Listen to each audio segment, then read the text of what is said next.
Hi everyone, my name is Steph, this is the Novelty Corner and welcome back to my channel. Today I have a books beside my bed video for you where I wrap up the last 7 days worth of reading. We are well and truly past the halfway mark of January and wow, that's wild. And I have a stack of things to talk about.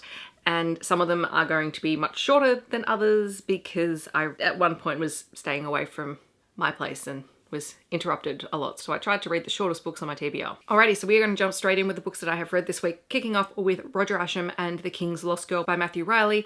This is a prequel to his historical mystery, The Tournament, and this has just been sitting on my Kindle for ages. I meant to read it when I first downloaded it. It was like 45 pages long, and I clearly did not. Roger Ascham is the tutor of the future Queen Elizabeth, and in this particular story, he's tasked by the king to find a missing working girl that the king favours, and it's super short and pokes holes at the fact that the aristocracy has no self-control. There's not much to say about it. It was very, very short. I haven't read The Tournament in a while, so that might be something that I have to go back to reread at some point, but this doesn't necessarily impact that particular story. I also read Forgive Me by K.L. Wilde, and this one is a very short, well, I suppose it's supposed to be a sci-fi romance novella, except the entire premise of this was that the female main character is an engineer at a company that produces cyborgs for pleasure reasons, and that she's just come back from this weekend away at a very fancy hotel where she has, finally made use of the amazing technology that she has helped to create. And she's had this great weekend with this cyborg male character, which is off page. But when she comes back to work, she realizes that no, he was human. So one, it didn't even deliver on the premise of being a sci-fi romance, but now it also has questionable consent. I don't know. This was just fine. And then another short story that I read, and this one I 100% got from a Stuffy Kindle Day sale, was Precipitous, Nightmares, Valentine, Dream by Brigitte Delery. And this one, while it could possibly use some polishing, was actually kind of delightful. It is about a night terror and a dream who end up falling for one another. And they come from different camps, so they're supposed to be rivals. But Luminous Dream, who is the dream character, is trying to matchmake these two humans, and Precipitous Nightmare ends up unintentionally getting involved, and the two spend time together and fall for one another. And then it's about the Nightmare and the Dream Court, having a bit of a feud. But very interesting concept. I love when authors play with dreams in terms of sort of paranormal monster romance type themes. And this one was just really intriguing, and I'm interested to see what else Brigitte Delery has out there and if she's started to develop these ideas a little bit more, because this was intriguing and really fun. Then I listened to two Kingfisher audiobooks from Libby. So I started off with Thornhedge, which I loved. So this is a Sleeping Beauty retelling, but with a really interesting sort of twist on it that I really liked, in that it really plays with the idea of, do you know the story as well as you think you do? Our main character, our protagonist, is Toadling, who is a human with magic who was initially swapped with a changeling child. So she was supposed to be the daughter of the king and queen of this land, but she was taken by the Fae and a changeling left in her place. And she was raised in the fairy realm by these water creatures, and she has some magic that she's learnt along the way, but she doesn't have lots of it. And she was essentially sent back to her family court to keep the changeling in line, because the changeling left in her place was doing some very disturbing things. And then we start to get the information about how this, connects to the Sleeping Beauty story. The whole idea of this is that it is hundreds of years after Sleeping Beauty has fallen asleep, and Toadling continues to guard the castle and the thorn hedge that surrounds it to keep the princess asleep. And she ends up meeting a Muslim knight, Kaleem, who comes because he's heard the stories, and he doesn't let up, but he's also very intrigued by Toadling, and the two have this wonderful relationship. This is a super short audiobook, but it was so good. I really thoroughly enjoyed it. And then I also was listening to Nettle and Bone by T. Kingfisher. Again, this plays on fairy tale and myth tropes. Our main character's older sister has been betrothed to a prince, but she learns very quickly that her sister's husband is a very cruel man, and that her sister is at risk, and that if anything happens to her sister, she's next. And she sets out with an unlikely band of companions to save her sister. There is so much that happens in this one, and it's not a full-length novel, but it's very intricate in its storytelling and in its moving parts and all the different characters that we meet. It does feel very much like a fairy tale. There is magic and monsters. There is a really cool bone dog who was one of my favorite little bits of the story. And I have to say that I'm having a great time reading Kingfisher. I've read a lot of different stories from them, from the Saint of Steel series to these sort of more fairy tale-esque ones to the more horror ones like What Moves the Dead. I'm really enjoying the breadth of Kingfisher's writing. I also listened to an Audible original, Sunset Springs by Kacen Callender. This is a queer romance about a trans male character who comes back to his small town and ends up falling for one of the men who has recently been outed as gay in the town and is being treated really appallingly. So content warnings in here for homophobia. And this one is very short. It's a very short Audible original, and it's about the two of them finding a friendship because both of them do feel lonely, and then it's sort of developing into something more. There's a story of one of the male characters' ex-girlfriend telling the town that he was gay when he broke up with her. I was very prepared to not like her, but as it turns out, she's very apologetic for it because she was simply talking to a friend because she was just trying to process their breakup when it was unexpected for her, and they let it out, and she's recognized the damage that she's done. And there's a really wonderful scene where she actually calls out the people in the town for the way that they treat him. And I kind of liked seeing that because I think it would have been very easy to demonize her as a character, and I'm glad that that didn't happen. The two protagonists in the story were great. They're just trying to figure out their lives and they're just trying to find a way to not feel lonely. And this leaves off on an HFN. It's definitely not a happily ever after yet because there is some separation that they're planning on working on a long distance relationship. But it was a very sweet story, and you know, if you like small town stories, you might enjoy this one. I also read Midnight Ruin by Katie Robert for my members vlog, and I have to say I'm still very met on the Dark Olympus series, particularly at the midway point. This is a polyamorous triad between Eurycides, Orpheus and Charon. Eurycides and Orpheus had a relationship that was pretty severely compromised in the first book of the series by the actions of Orpheus, and both of them have to sort of confront what happened and their feelings towards one another. And Charon has been Eurycides' guard in the lower city where she's been staying with Persephone and Hades for the duration of the series. Their relationship kind of comes to a head, and there are some kink dynamics in there. Eurycides is a switch, which has some interesting dynamics. It does feature puppy play, so if that's not your thing, just skip it. I could read it, but wasn't my favorite thing to read. There's also the wider Dark Olympus plot, which is Minos's maneuvering.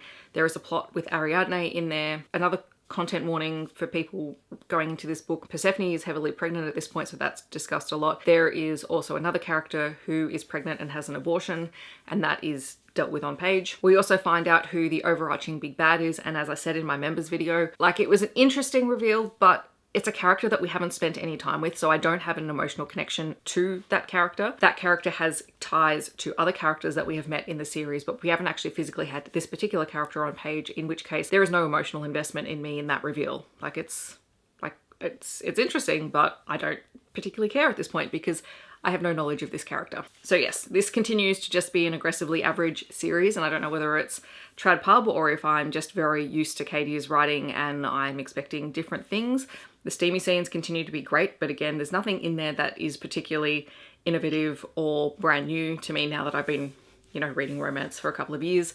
So it's just a series that I may continue reading just to find out what happens, but I mean, the next book is Ariadne and the Minotaur story, and I'm not particularly invested in them as a couple, so I don't know. We'll see. It's going to be good when I go back to work and I don't have 25-minute long wrap-ups. Moving on to the next two books, which are books 1 and 2 in the Unlucky Ones series by Marley Valentine. There is Unwanted and Unloved. I meant to read these last year when they came out. These are both queer romances. Unwanted is an romance between Arlo and Frankie. This book does feature very heavily a character who has a drug addiction and goes through recovery and is constantly struggling with his addiction, and his ex-boyfriend coming back to town, and the two of them split when his ex-boyfriend actually admitted him into rehab and basically said, I can't stay here because we have tried to do this and it hasn't worked, and left trying to protect himself. So it's really them coming back together, having to work through a lot of issues, having to work out whether this relationship is something that they can sustain over time, whether it is even a healthy relationship for them, and it goes through quite a few ups and downs. So aside from one of the characters being a drug addict and being in recovery, there is also another character who is in active recovery, but also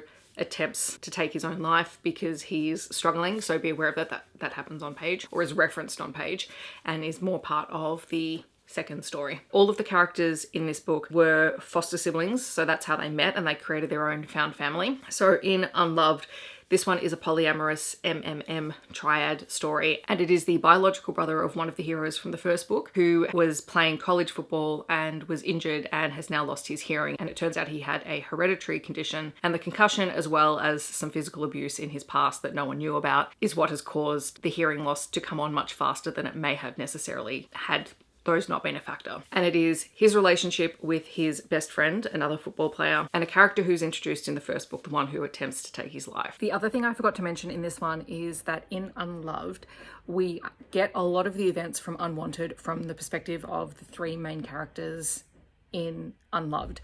So you will get repetition of part of the storyline for about the first third of the book, so just be aware of that going into it. The three of them just form this instant friendship while Lennox is in the hospital initially. All of them have their own issues that they're dealing with. All of them have things that they have to work through.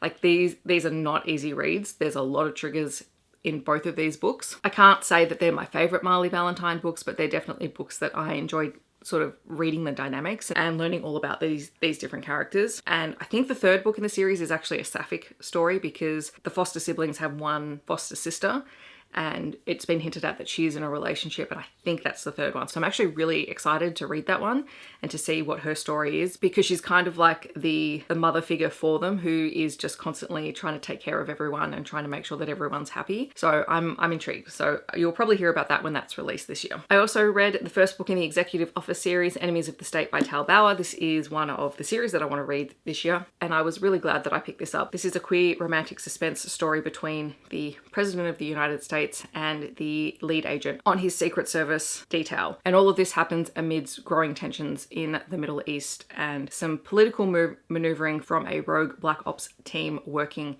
in Washington.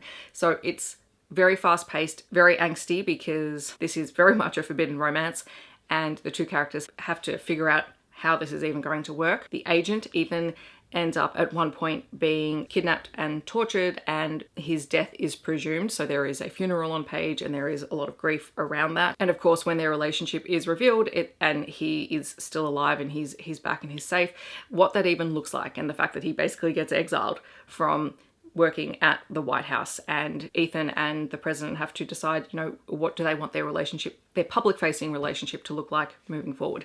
So I'm intrigued by the end of this book because the entire series follows the two of them, so I want to see where it goes.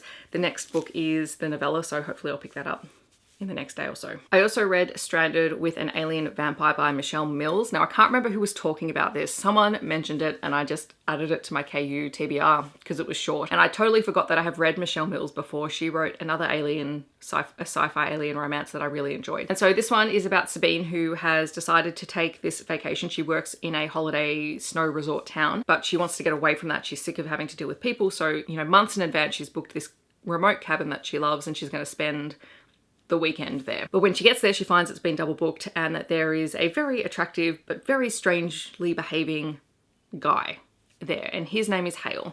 And it turns out that Heir is an alien from a race that has only just been introduced to humans. They've met other alien races, so the alien part is not a shock to her. But they end up getting trapped or snowed in together because of this freak snowstorm.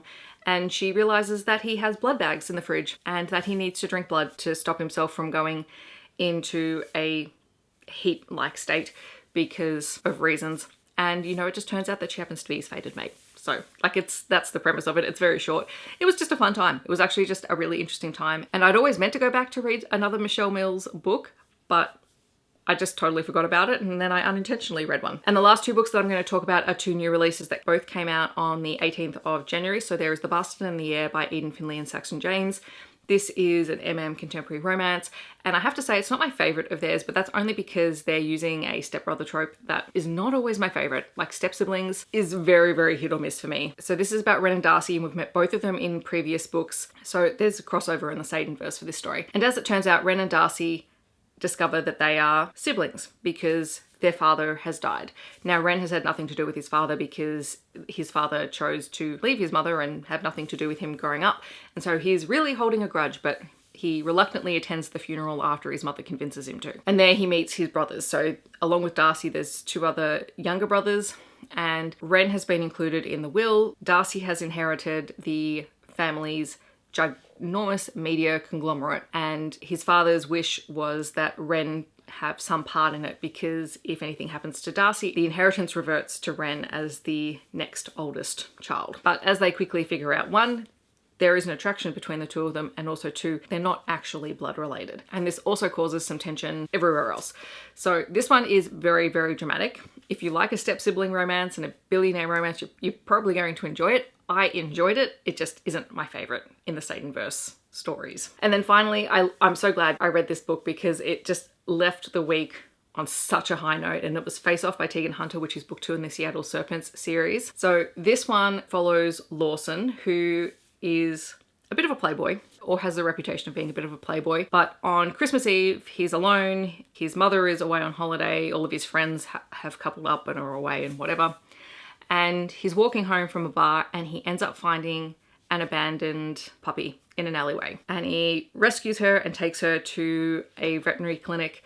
And there he discovers that the vet who works there is Rory, who is the twin sister of the female protagonist from the first book. And Rory just does not like Lawson, and that's because she has this preconceived notion of him. She thinks he's a playboy and a player and just has no time for any of that. But she sees how much he just wants to help this puppy anyway, so she helps him out. He is totally initially unequipped to have a puppy because he is on the road while he's playing hockey, and he ends up calling her in to help take care of the puppy when he's away, and they end up spending more time together, and she realizes that there is more to Lawson than meets the eye. He is 100% a golden retriever hero. He is just so lovely and thoughtful and just a really nice guy. And she is a total black cat character and is just unwilling initially to see beyond her preconceived notions of him, because that would totally change her worldview. She hates having feelings.